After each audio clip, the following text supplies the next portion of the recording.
누구를 파송할 때면 함께 불렀던 이 파송의 노래로 올포원의 문을 열었는데요. 오늘 하나님께서 나를 파송하신 곳은 어디라고 생각을 하시는지요? 많은 사람들이 근데 이렇게 생각한대요. 하나님께서 나를 이런 곳에 파송하실 리가 없어. 이건 현실이 아니야. 이건 사실이 아니야. 라고 믿지 못한다고 하더라고요. 저 같은 경우는 이제 오래 이제 미뤄왔던 신대원을 들어갔어요. 그러셨죠. 사실 주변에서 너 지금 빠른 거 아니야. 너 늦었어. 네. 이렇게 말해서 사실 기도하면서 오래 이제 마음을 주셔가지고 갔는데 사실 좀 일상 생활을 하고 사역하고 하면서 학교를 밤에 간다는 게 처음에 쉬울 줄 알았어요. 괜찮을 줄 알았어요. 네. 앉아만 있으면 되지 뭐. 그래서 저희 이렇게 했는데 저는 계속 학기 동안에 제 머릿속에 있었던 거는 히읗. 휴학하고 싶다. 와, 휴학 정말 어렵다. 그런데 너무 감사한 것은 사명을 가진 우리 반의 그 동기 우리 전사님들이 와 너무 좋으세요. 그래서 이분들과의 이 관계 속에서 에너지를 얻어가지고 지금 달려가고 있습니다. 네. 좋은 사람들과 함께하는 건 에너지가 막 이렇게 올라오니까 그쵸. 부럽다. 저의 파송지는 가정이 아닐까 싶습니다. 아이들이 이제 한참. 아프기라도 하면은 정말 밤에 막 보초 서면서 열 재고 떨어뜨리고 뭐 하면서 힘들고 괴롭기도 한데 하나님은 지금은 인내하는 시간, 연단하는 시간을 주시는 거라고 생각을 하니까 또 행복하지만 끝이 없는 거잖아요. 또 이제 육아라는 그쵸, 게. 그쵸. 네. 사명이. 네, 그렇죠. 그래서 이 파송지를 잘 감당하려고 합니다. 네. 맞습니다. 이 하나님은 쉬운 자리에다가 절대 두시질 않는 것 같아요. 이 제가 항상 감당할 수 있다. 아니면 감당할 수 없다. 그 사이, 그 사이에다 두신 다음에 항상 이렇게 레벨업 하시기를 하기를 또 원하시는 것 같고 또 그렇게 해서 한 단계 올라가면 또 거기서 끝나는 게 아니라 또 뭐가 또 또 올라가. 있고 또 있고 맞아요. 그러면서 이제 매일매일 제가 하나님께 물어봅니다. 하나님 여기 있는 게 제 자리가 맞습니까? 진짜 힘듭니다. 이러고 여쭤보거든요. 네. 이 세 분 얘기 들어보면 사실 참 쉬운 사람은 아무도 없다 이런 생각이 드는데 문득 드는 생각은 과연 하나님이 진짜 파송하셨을까? 본인들이 선택한 게 아닐까? 나를 보낸 적 없는데 막 이렇게 하나님이 이렇게 얘기하시면 어떨까 하는 생각도 들기도 하고 또 하나는 왜 그렇게 어려운 곳에 우리를 진짜 보내실까? 만약 하나님이 보내셨다면 하나님이 우리를 왜 그렇게 어려운 자리를 왜 보내셨을까? 이런 좀 궁금증이 있어요. 왜일까요, 목사님? 간단한 것 같아요. 집 떠나면 개고생이잖아요. 우리의 집은 천국이었는데 이 세상에 사명을 띄워 보내셨으니까 사명이 끝날 때까지는 뭐 힘들지 않겠어요? 네. 당연히. 집에 갈 때까지. 집에 갈 때까지. 네. 제일 힘든 게 어디냐면 아무 위로도 해줄 수 없는 곳에 가야 될 때. 이게 뭐 이렇게 천국 가셨으니까 뭐 우리가 소망을 이럴 수 있으면 좋은데 그렇죠. 그건 확실하지만 현실적으로는 도무지 용납이 안 되는 그런 죽음도 있거든요. 저부터 일단 할 말이 없고 심지어 제가 먼저 하나님 왜 이러세요? 이러고 싶은데 내가 거기 가서 위로를 해주라니 너무 힘들죠 그런 거. 그래도 또 해야 되니까. 그동안 교회는 성도들에게 교회 와서 봉사하는 것만 사명으로 그렇게 가르쳤어요. 근데 실제로 168시간 중에 교회에 있는 시간은 뭐 한두 시간 정도밖에 안 되거든요. 나머지는 다 가정과 사회 속에 있어요. 그러니까 내가 일하는 내 일터 또는 우리 지민자매 말했듯이 내 가정, 내가 육아하는 가정 거기가 내 소명지다, 내 사명지다라고 인식하는 게 매우 중요하죠. 예, 힘들죠. 그렇지만 하나님은 우리에게 위탁하셨다. 그래서 인간을 만드시고 그들의 생육하고 번성하고 땅에 충만하라, 땅의 모든 것을 다스려라 했기 때문에 인생 자체가 사명이고 인생 자체가 보냄받은 곳이다. 네. 하셨어요?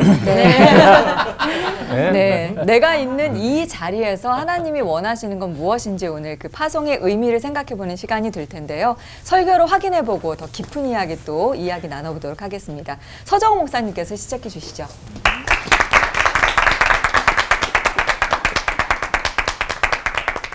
아주 오래전에 한 청년이 저한테 와가지고 이렇게 부탁을 했어요. 목사님, 제가 다니고 있는 그 직장에 사장님이 불교신자인데 너무 철저한 불교신자인데 정말 신앙생활하기 너무 힘들어요. 교회 안에 사업하시는 분들 많이 계신데 추천서 한 장 써주시면 안 돼요? 그래서 뭐라고 대답했을까? 이 설교 끝부분에 가서 제 얘기를 하고 오늘의 말씀을 읽어보면 이래요. 너희는 세상의 소금이니.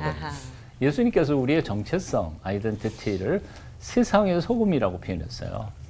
근데 여기에 강조점이 소금이기도 하지만 사실은 굉장히 중요한 것은 세상의 소금이라는 거죠. 천국의 소금이 아니고 세상에서 너희가 소금 노릇을 해야 된다고 가르쳐 주신 거죠. 소금이라고 하는 게 뭘까? 뭐 대충 우리가 생각을 해보면 소금 이제 음식물 속에 들어가서 썩지 않도록 하는 방부제 역할도 하고 또 음식물 속에 들어가서 맛을 내게 하는 조미료 역할도 하는 게 소금인데 너희가 자신의 몸을 녹이고 그래서 맛을 내고 썩지 않도록 하는 사역의 현장은 바로 세상이라는 것이죠. 주님께서 우리 보고 천국의 소금이라고 말씀하지 않으셨어요. 죽은 다음에 천국에 가서 소금 노릇 할 필요도 없고 할 이유도 없어요. 소금이라고 하는 것은 사실 황금처럼 빛나는 것도 아니고 다이아몬드처럼 그렇게 비싼 것도 아니에요. 하지만 만일 소금이 없다면 우리의 생명체는 다 죽어버리고 말 거예요. 너희가 세상에서 뭐 남들에게 박수를 받거나 유명한 사람 못 된다 할지라도 너희 인생 전체가 뭐 그렇게 화려한 건 아닐지라도 내가 있는 자리에서 너는 방부제 역할 또는 만나는 조미료 역할 그렇게 해서 내가 살고 있는 그 자리에서 세상을 아름답게 살맛나는 세상 만들어가면서 살아. 이게 주님께서 우리에게 주신 명령이 아닐까 생각해 봅니다. 사실 생각해 보면 오늘날 우리의 관심은 내가 큰가, 내가 유명한가, 내 가치는 얼마일까 이런 걸 생각하는데 실제로 우리의 존재에 가장 중요한 것은 바로 내가 지금 밝은 선한 아름다운 영향력을 내 주위에서 보이고 있는지 아니면 내가 존재하는 그 자리에서 싸움이 일어나고 지저분해지고 내 뒤에 끝이 형편없다, 쓰레기 더미로 쌓이고 만다든지 이런 것은 참 비극이 아닐까 하는 생각이 듭니다. 이런 점에서 우리는 날마다 우리 자신을 돌아보면서 이렇게 물어야 될 것 같아요. 나 지금 누구야? 크냐 적으냐 문제가 아니라 내가 지금 내 가정에서, 내 직장에서, 내 동네에서 어떤 좋은 영향을 미치면서 살아가고 있는 존재인가 하고 물어보는 것이 좋겠다는 생각을 해봅니다. 추천서를 써달라고 왔던 그 친구에게 제가 뭐라고 대답을 했냐면 이렇게 말했습니다. 믿음 좋은 너를 불교 신자가 사장님인 그 직장에 보내신 하나님의 거룩한 뜻이 있다고 생각해 본 적은 없니? 한 달 동안 너 기도하면서 그 직장 계속 보고 정말 그 자리에서 정말 의미가 없다고 생각한다면 그때 다시 와라. 나도 너를 위해서 한 달 동안 기도하마. 그때도 안 되겠다. 그러면 내가 추천서 써주마. 한 달 후에 왔습니다. 뭐라 그랬을까요? 나 거기 그냥 있을래요. 그의 크리스찬의 선한 아름다운 행실이 사실은 그 한 달 동안 열심히 사는 그의 모습을 보면서 불교 신자였던 사장님을 감동을 했던 거예요. 아름다운 영향으로 2, 3년 뒤에 그 아이를 통해서 교회 나오는 그 직장 동료들이 생기기 시작했어요. 난 그 하나님의 뜻이라는 생각이 들어요. 평안이 없는 내 가정에 나를 두신 이유는 그 가정에 평안을 심으라고 평화로운 화목한 가정 만들라고 주신 사명의 자리가 아닐까. 내 직장, 신앙생활을 하기 힘들다고 불평하지 말라. 혹시 그 자리가 하나님께서 내게 보내주신 사명의 자리가 아닐까. 내 주위에는 사랑이 메말랐다고 말하지 말어. 메마른 주위 세상이니까 너보고 사랑을 씨앗을 뿌리라고 보내주신 것 아닐까 그런 생각해 봅니다. 요나라고 하는 사람은 니느웨 멸망당할 니느웨성을 피해서 도망갔습니다. 하지만 우리 예수님께서는 멸망할 예루살렘 성을 내려다보시면서 눈물 뿌려 기도하시다가 그 성 안으로 들어가셔서 죽으심으로 온 세상 만민을 구원하셨습니다. 환경에 불평하지 말아야 할 것 같습니다. 백합꽃 가시에 찔릴수록 향기를 날린다고 하죠. 보석은 깎일수록 더욱 빛난다고 하죠. 세상에서 없어서는 안 될 소금처럼 나를 녹여 세상을 따뜻하고 아름다운 세상 만들어가는 하나님의 사람들이 다 되실 수 있기를 축원합니다. 기도하겠습니다. 어느 곳에 있든지 주님께서 주신 사명 잘 감당할 수 있도록 용기와 끈기와 믿음도 주시옵소서. 예수님의 이름으로 기도합니다. 아멘. 오늘 우리가 읽은 이 마태복음 4장에는 예수님과 제자들의 만남의 이야기가 나오고 있죠. 예수님께서는 제자들을 따라오라고 말씀하셨습니다. 제자들은 즉각적으로 순종하고 배와 그물을 버려두고 예수님을 따랐죠. 성경에 그렇게 간단하게 기록이 되어 있는데 제자들이라고 해서 고민이 없었겠습니까? 이분이 나를 왜 부르는 거야? 이분 따라가면 내 인생은 어떻게 되는 거야? 하지만 그날 순종의 결정이 그들의 인생을 바꾸어 놓았습니다. 예수님의 제자들의 많은 사람은 어부였거든요. 어부라는 직업은 뭐 대단한 직업은 아닙니다. 그죠?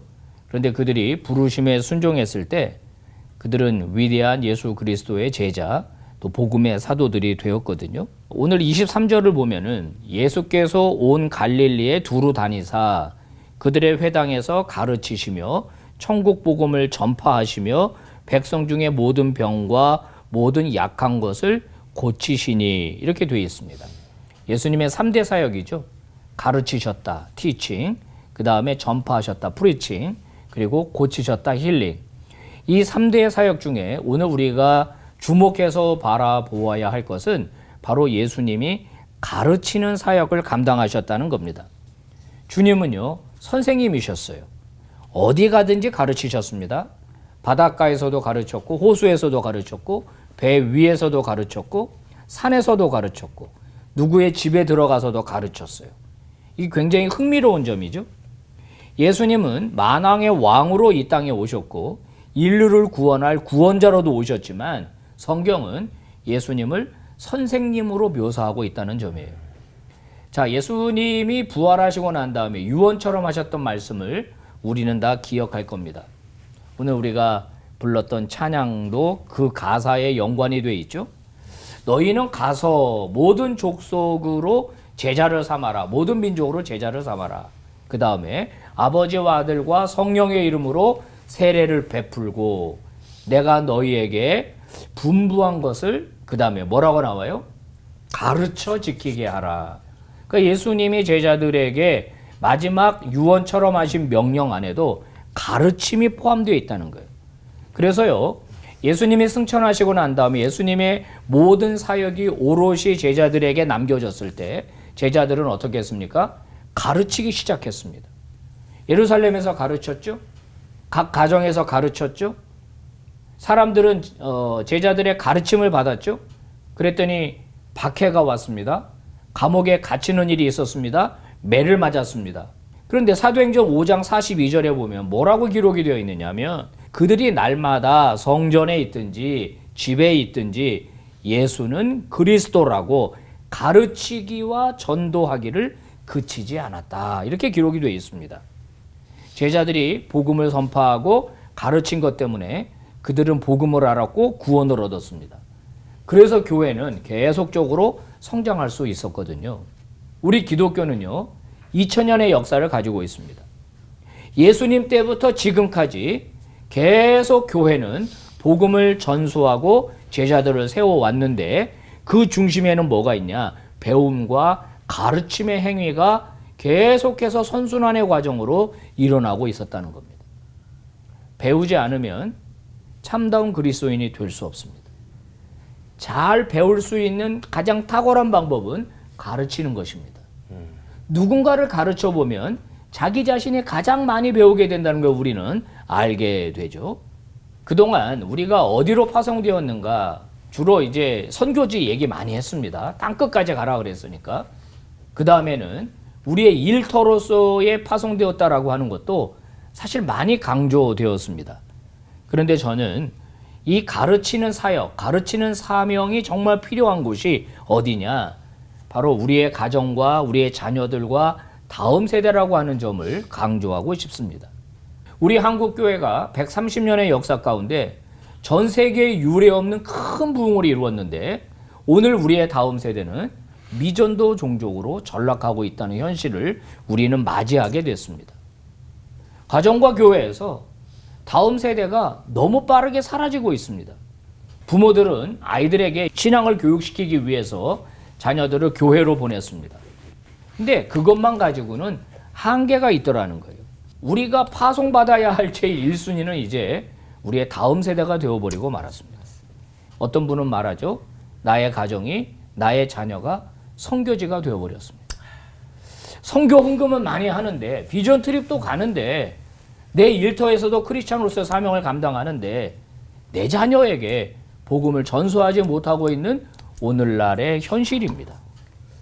이제 저는 마태복음 28장 18절 예수님께서 모든 족속이라고 말한 다음에 거기에 너의 자녀라고도 포함시켜야 될 거라고 생각하기에 이르게 된 거죠.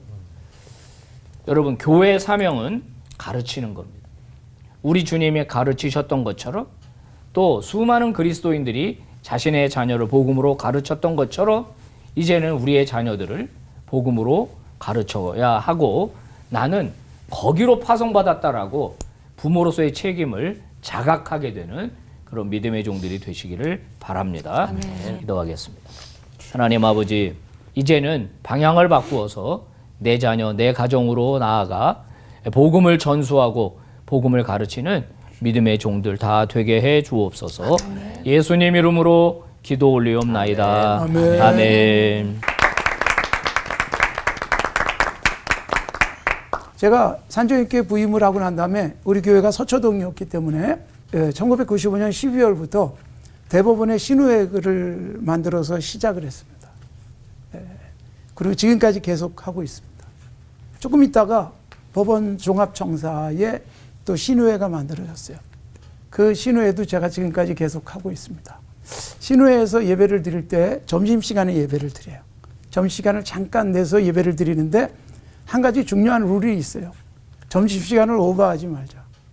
예배를 한 30분 만에 드리고 빨리 30분 만에 밥 먹고 그리고 사무실에 들어가게 합니다. 예배 드린다고 일터에 지장을 주지 말자. 그리고 모범을 보이는 거예요. 이렇게 예수 믿는 우리는 예배 드리고 왔지만 제 시간에 들어와서 열심히 일하는 사람이다. 그래서 일터 직장은 파송된 곳이죠. 영어에서도 마찬가지예요. calling, vocation. 이게 다 하나님의 목소리란 말이에요. vocation의 접두사가 바로 그런 거란 말이에요. 보이스를 뜻하는 접두사가 붙어 있거든요. 하나님의 목소리. 그러니까 하나님 불러서 나를 거기 세웠다는 것입니다. 그래서 신우에 가서 예배를 드릴 때마다 그런 강조를 많이 합니다. 특히 법원에서 예배를 드릴 때는 판사도 있고 또 이렇게 저렇게 재판 업무를 감당하는 사람들이 있거든요. 하나님이 그 사건에 파송을 하셔가지고 거기서 가장 정의롭게 하나님의 일을 대리하도록 하는 곳, 이런 의미를 계속해서 주고 있다는 것입니다. 저 역시 하나님께서 이 땅에 보내실 때 제일 먼저는 우리 아버지 어머니에게 파송을 하셔서 아들 노를 잘해라. 아마 이랬던 것 같아요. 제가 우리 아버지도 돌아가시고 어머니도 돌아가시고 나니까 정말 굉장히 허전했어요. 제가 섬길 그분들이 안 계셔서. 그러고 난 다음에는 수없이 많은 어른들에게 제가 파송된 것과 같다. 그 생각을 가지고 열심히 섬기고 있고, 제 아내는 저를 위해서 파송된 하나님의 사람 같아요. 사실 저를 제어할 사람이 아무도 없어요. 우리 교회에서 누가 저를 제어하겠습니까? 딱 한 명이 저를 제어해요. 하나님이 제 아내를 저에게 파송해가지고 저를 잘 컨트롤해주고 도와주고, 그래서 아내의 자리도 파송받은 자리, 저 역시 남편으로서 아내에게 파송된 자리다라는 생각을 하면서 가정도 건강하게 가꿔야 된다는 것이지요. 사실 우리들이 자꾸 교인들이 열심히 신앙생활하는 성도들이 예배당만 중요하게 여기는 경우가 참 많습니다. 그런데 제가 언젠가 이런 교인을 봤어요. 토요일 날만 되면 교회 와서 청소하시는 분이 계셨어요. 근데 그것도 언제 청소하냐면 주 6일째 근무일 때였어요. 저녁에 6시, 7시에 와서 청소를 하세요. 그러면 제가 그분에게 물어봐요. 남편은 퇴근 안 했어요? 아, 집에 있대요. 아니, 일주일에 그 토요일 날 아내와 남편이 같이 있어야 될 그 중요한 시간에 교회 와 있으면 어떡하냐. 여긴 교회에다 맡기고 남편하고 좋은 시간을 가져라. 이것도 굉장히 중요한 당신의 사명이다. 그렇게 일깨워줬는데 시험에 들더라고요. 아니, 뭐 교회에서 일 못하게 하냐. 굉장히 위험한 사고를 갖고 있는 것입니다. 제가 중고등부 학생들을 가르칠 때 우리 고등부 회장이 제게 상담하러 왔어요. 목사님, 수학여행이 잡혔는데 저 수학여행 안 가려고 그래요. 왜? 주일날을 꼈어요. 그 다음에 수학여행 가면 술 먹고 담배 피는 일들이 굉장히 많은데 제가 거기 섞일 수가 없어요. 제가 간절하게 기도해 줬어요. 너 반드시 갔다 와. 갔다 와서 증거 좀 가져왔으면 좋겠어. 너는 주일날 거기 가가지고 다들 일요일날 프로그램 할 때 경주에 있는 교회 가서 주보 가져와. 그리고 그 다음에 친구들에게 네가 얼마나 이렇게 여행도 즐겁게 술도 안 마시고 담배도 안 피면서 얼마나 보람 있게 여행을 하는지 보여줘. 그게 너를 보낸 사명이야. 그런 이야기를 해주고 보냈어요.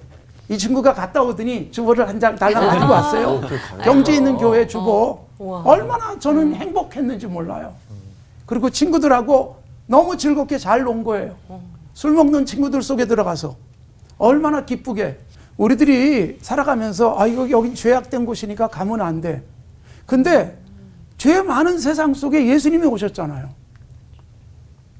주님이 보냄을 받아서 왔다. 나도 너희를 보낸다 그랬는데 우리들이 파송의 의식을 가지고 살지 않기 때문에 세상이 안 바뀌는 거예요. 그러니까 파송 의식 없이 가서 직장 생활을 하기 때문에 안 바뀌고 내가 그들하고 똑같아지는 것이고, 그 다음에 또 너무 나는 저런 곳에 못 가 그러는 사람들도 전혀 영향을 못 미치지 않습니다. 그래서 우리는 세상에 보냄을 받았다. 하나님께서 모세에게 이제 가라. 그 자세. 바로에게 가라. 하나님을 안 섬기는 그에게 가라. 이게 얼마나 중요한 사명이에요. 그래서 이 파송에 대한 사명, 예수 믿는 모든 사람들이 갖고 살았으면 좋겠습니다. 하나님 아버지 감사합니다.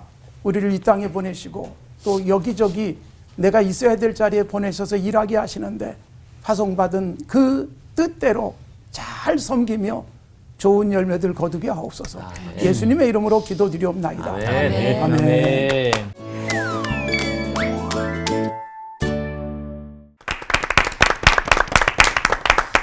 교회 문을 나서는 순간부터 삶의 현장으로 여러분을 파송합니다라고 얘기하시던 목사님의 이야기도 생각이 나고요. 월요일부터 무얼 하는지 크리스찬들에 대한 삶의 태도를 또 지적했던 책도 있었거든요. 그 책도 생각이 나고, 가정, 일터, 교회, 봉사의 자리로 빛과 소금으로 우리를 파송하신 하나님의 뜻이 있을 텐데 깊다, 깊어. 생각이 참 많이 들었어요. 어떻게 들으셨어요?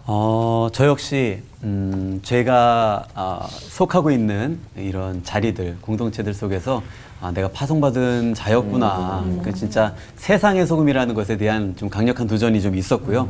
한편으로는 좀 부담을 가져야겠다라는 생각도 하면서, 믿는 사람은 그렇다면은 이제 어느 곳에 가든지 파송받은 자리로 여겨야 하는지, 이제 그런 이야기들과 함께 목사님들도 내가 이 자리는 정말 힘든 파송지였다라는 이야기 예, 좀 나눠주시면 좋겠습니다.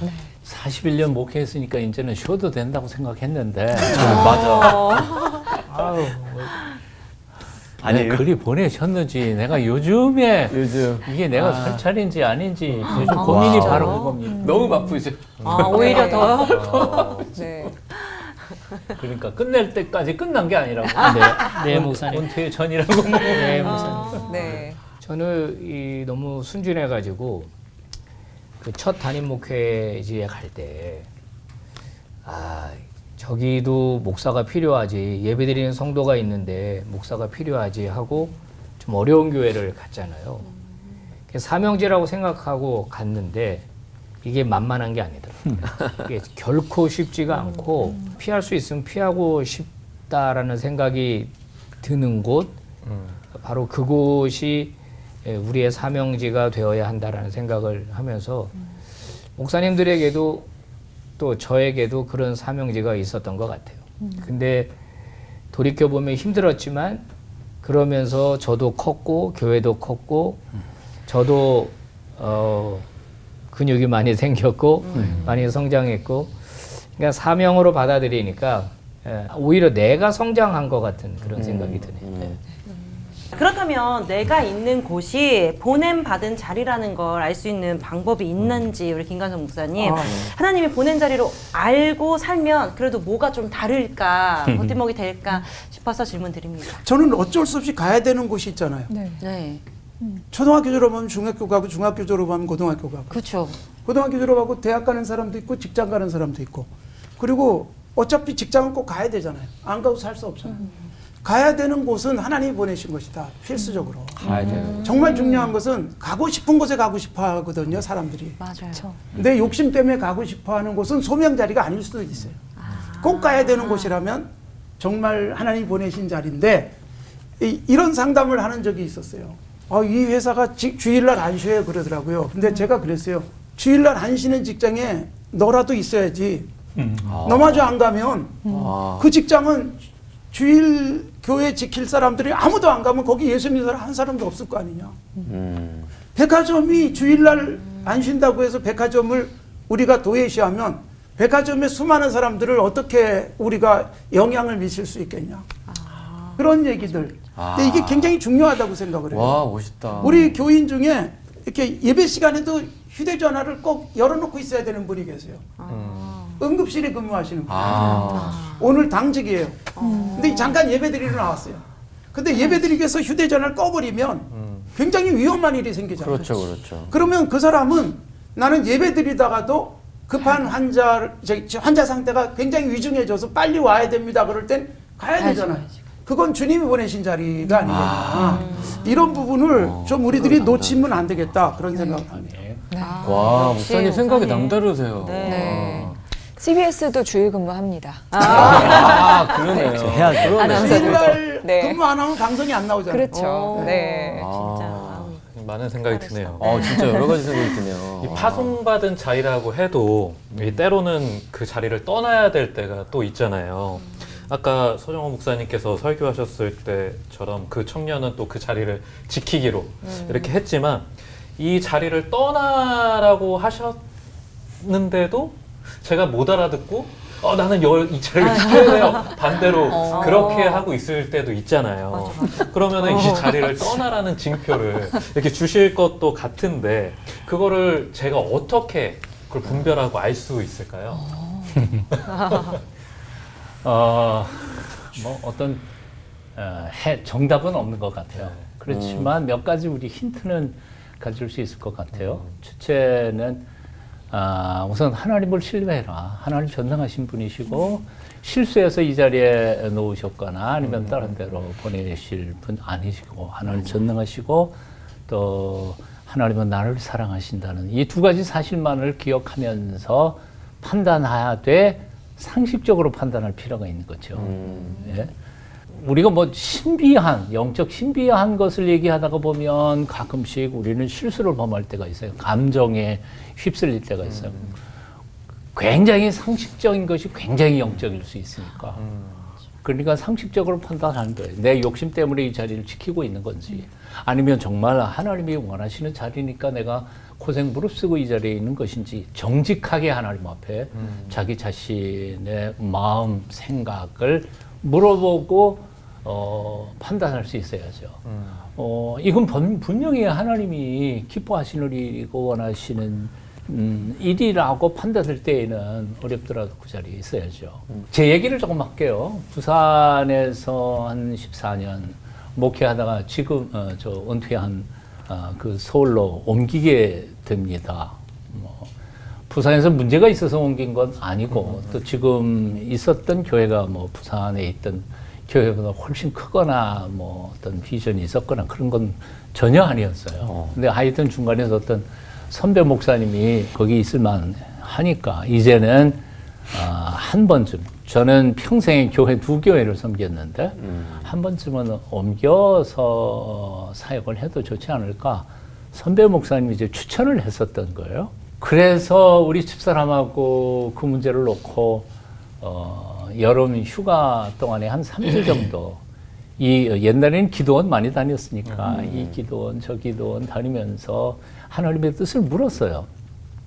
어느 날 아침에 기도원에서 새벽기도 끝나고 계속해서 기도하는 중에 뭐 새벽이었으니까 잠잔 건 아니에요. 꿈도 아니고. 근데 환상을 봤어요. 일종의. 앞이 캄캄해요.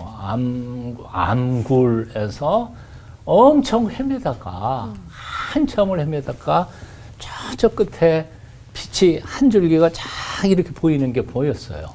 그 순간에 내 마음의 귀에 네가 가려고 하는 교회가 이런 교회인데 너 갈래? 그러고 물으시더라고요.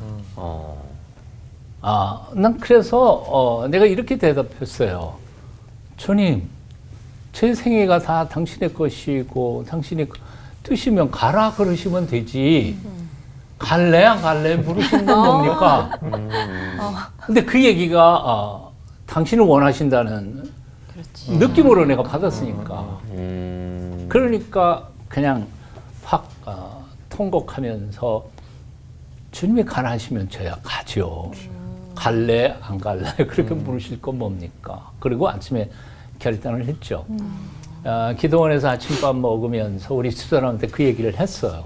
이런데 하나님이 갈래 말래 그러셔서 가겠습니다 결단했다.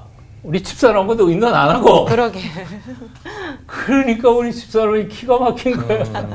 교회가 가라 그러는 것도 아니고 떠날 것도 아닌데 뭐하러 그렇게 어려운데 그것도 지금까지도 원망을 합니다. 주님이 가라 그런 게 아니고 물어봤는데. 갈래 말래 그런데 왜 당신이 간다고 결정하지 교만하게 결정을 했다. 교만하게. 그래서 한 3, 4개월 동안에 교인들을 설득하고 뭐 교인들은 난리 났었죠. 그리고 이제 12월 둘째 주에 저 떠나는 이민사 그리고 새로 부임해오는 목사님 그래서 한 날 이 취임식을 같이 했었죠. 올라와서 28년을 거기 목회를 했는데 지금 와서 가만히 생각해 보니까 그 환상이 맞는 것 같아. 그럼에도 불구하고 후회는 없어요. 그리고 하나님께서 명령하신 대로 여기까지 온 것에 대하여 감사하고 있죠. 그러니까 애쓰셨어요. 이런 거죠. 사역지 내가 가고 싶고 가기 싫고 이런 건 문제가 아니에요. 하나님이 정말 원하시는 뜻이 무엇이냐 그걸 분별하는 것이 중요한 거죠. 하나님은 수고하셨어요. 와라 이렇게 하시는 분 같지 않으세요? 근데 하나님이 나한테는 굉장히 정답게 나오죠. 그러니까 근데 지휘관이 여기 갈래 말래 가야죠. 지금 안 갈래 그럴 수 없잖아요. 시키는 것보다 물어보는 게 더 그러니까 무서워요. 목사님 네. 징표를 주시면 이렇게 바로 순종하고 떠나야겠지만 우리 김만원 목사님께서 파송지에서 가르치는 역할이 중요하다 이렇게 얘기해 주셨잖아요. 왜 그런지 궁금하고요. 특히나 이 가정에서 가르치는 거 너무 힘들거든요. 그래서 쉽지 않은데 좋은 방법이 혹시 없을까 여쭙니다.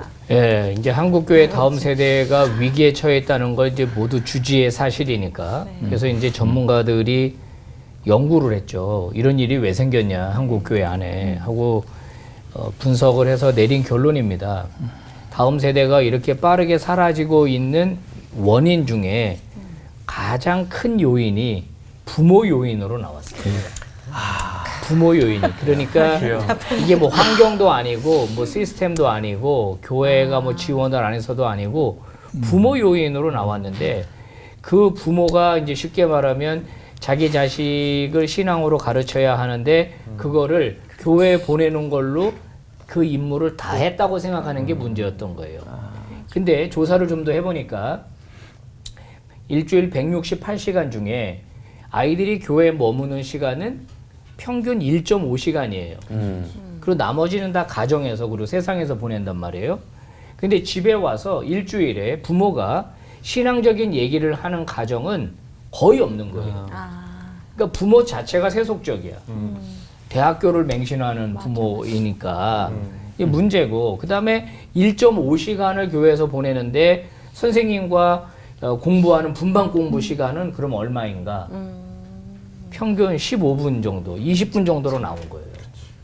그러니까 일주일에 달랑 1시간 내지 2시간 교회에 머물고 선생님한테 공부를 배우는 시간은 15분 내지 20분밖에 안 되니까 나머지는 전부 다 세상에서 사는 건데, 그 중에 많은 시간을 보내는 가정에서 부모가 자녀를 전혀 성경적으로 양육하지 않는다는 게 문제로 밝혀진 거예요. 그래서 가장 효과적인 방법이 뭐냐? 가정 예배로 나왔어요. 가정 예배. 가정에서 아이들과 정기적으로 예배를 드리라는 거예요. 그 예배를 드릴 때 이제 하브루타라고 들어봤을 겁니다. 유대인 아버지들이 자녀들에게 하는 질문이 이제 하브루타인데, 보통 우리나라 가정에서는 가정 예배 드릴 때 주로 아이들을 교훈하고 혼내고 야단치는 도구로 예배를 사용해요. 네. 하나님 아버지, 우리 지민이는 자꾸 편식을 해요. 뭐 이렇게. 그리고 뭐 말을 안 듣고 뭐 공부를 안 해요. 맞아, 뭐 이런 맞아. 식으로 애를 잡는 도구로 가정 예배를 사용을 하는 거죠. 디스전. 네, 근데 그게 아니고 하나님의 말씀을 함께 나누고 그 말씀에 대해서 너는 어떻게 생각하니? 이제 주로 이제 아이의 생각을 묻는 거, 이게 굉장히 중요해요. 근데 질문이 굉장히 중요한데 아이들과 끊임없이 질문하고 대답하는 그런 그 방식. 근데 유대인들은 어떻게 하라고 봤더니 엄마가 맛있는 상을 차려요, 안식일에. 그리고 아버지가 아이들 축복 기도를 해주는 거예요. 그러니까 아버지가 가정의 제사장이에요. 그러니까 남자들이 정신 차려야 돼. 남자들이 정신 차리고 빨리 철들어야 돼, 남자들이. 그래서 가정에서 자기 자녀를 신앙으로 양육하는데 주도적인 책임이 본인에게 있다라고 하는 걸 인식을 해야지. 이래야지 다음 세대를 우리가 잡을 수가 있다. 우리 교회는 뭐 전 교우가 이제 주일 저녁에는 가정 예배 드리는 걸로 해서 뭐 갖가지 자료도 주고 뭐 가정 예배를 잘 드릴 수 있도록 좋다.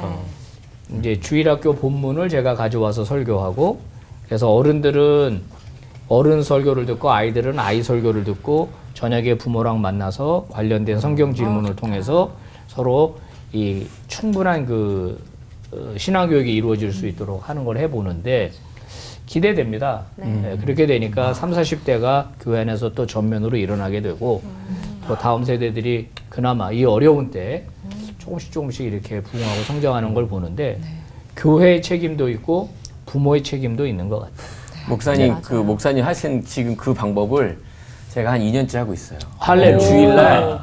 저는 어떻게 방법을 했냐면 주일에 아이들이 예배를 드리고 와서 저는 주일에 계속 순회사역에서 집회가 있잖아요. 맞아. 그럼 저녁 때 모여서 아이들한테 오늘 설교한 말씀을 아빠한테 설교해줘. 한 명씩 이 아이들이 설교를 저한테 자기들이 들은 말씀을 설교하는데 이제는 한 주 지나면서 아이들이 너무 즐거워하는 거예요. 자기가 설교 말씀 들은 걸 아빠한테 설교하면서 그리고 끝나고 밤에 저희 다 기도하거든요. 그 놀라운 방법이에요. 근데 그러네요. 아이들이 그 말씀이 한번 듣고 자기 입으로 뱉으니까 이게 자기게 돼요. 그쵸.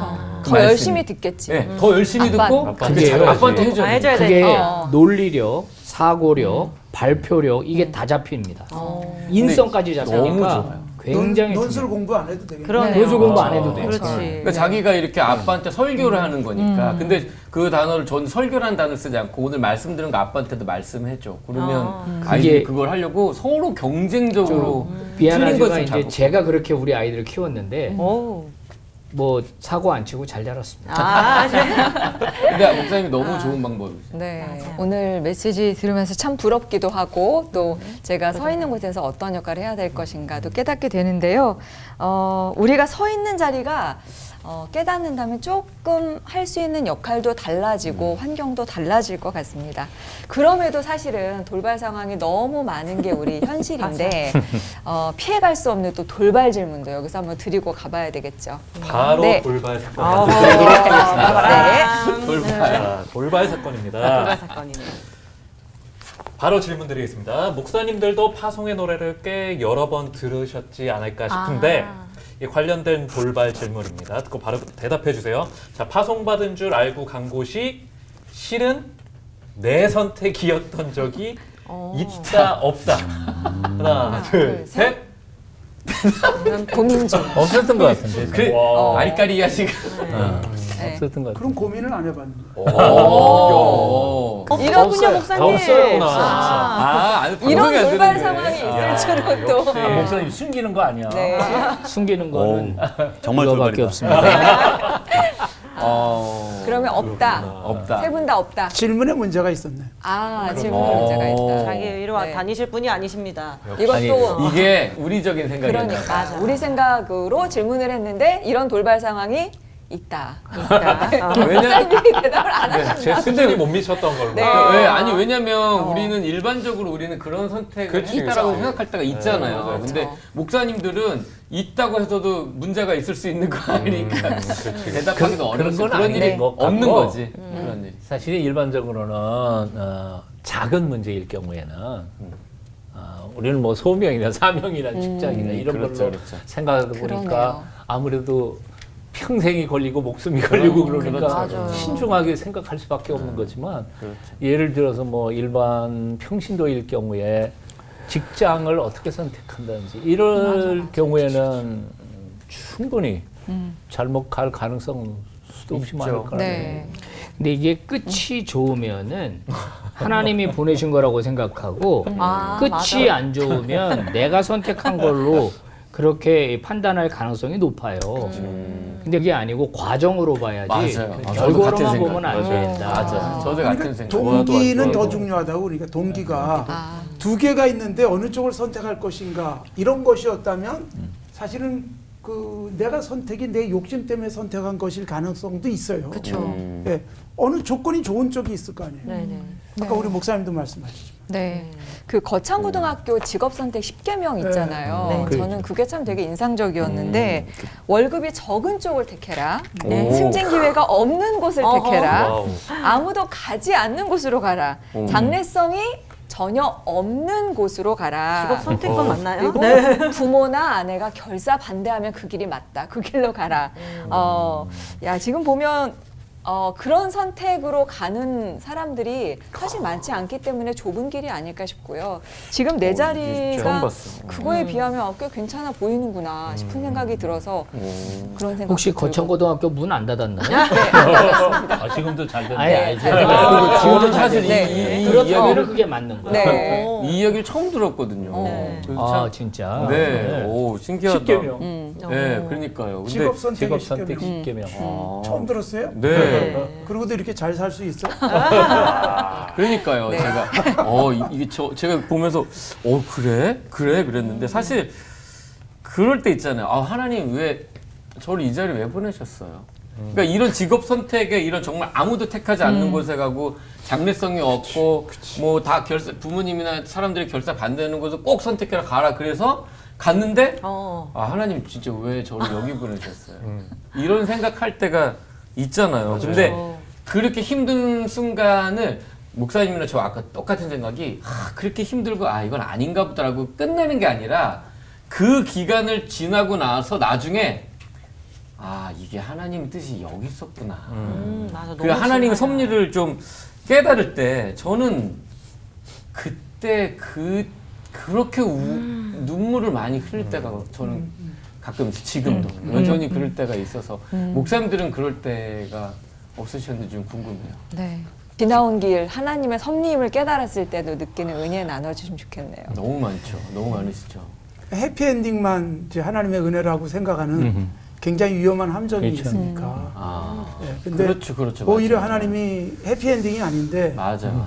나를 이렇게 깨트리시는구나. 나를 이렇게 훈련시켜 주셨구나. 맞아요. 이게 뒤늦게 감사하잖아요. 그러니까 사실은 그래서 게. 우리가 그냥 주님 바라보면서 어쩔 수 없더라도 가고 때로는 내가 기분 좋아서 갔더라도 결과적으로 내가 이걸 어떻게 수용하고 그 순간순간 어떻게 사느냐에 따라서 내게 유익되지 않을까 그런 생각은 들어요.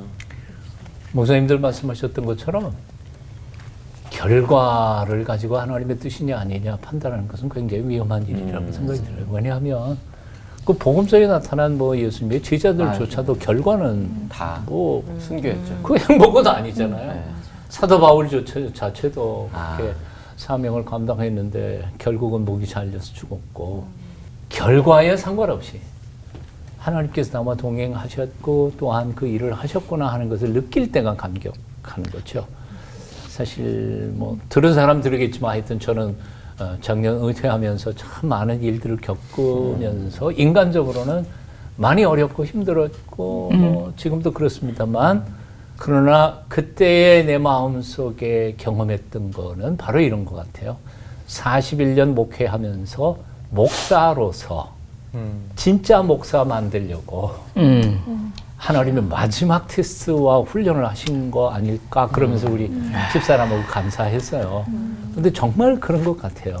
그 테스트를 정말 은혜롭게 내가 잘 통과를 안 했더라면 그리고 내 마음속에 감정이 일어나는 대로 뭐 대적하고 뭐 안 하고 뭐 그랬더라면 정말 후회할 뻔했는데 그 테스트 뭐 그 시험을 잘 이겨낸 것에 대하여 감사한 거죠. 그래서 결과 그건 중요한 거 아니라고 생각이 들어요.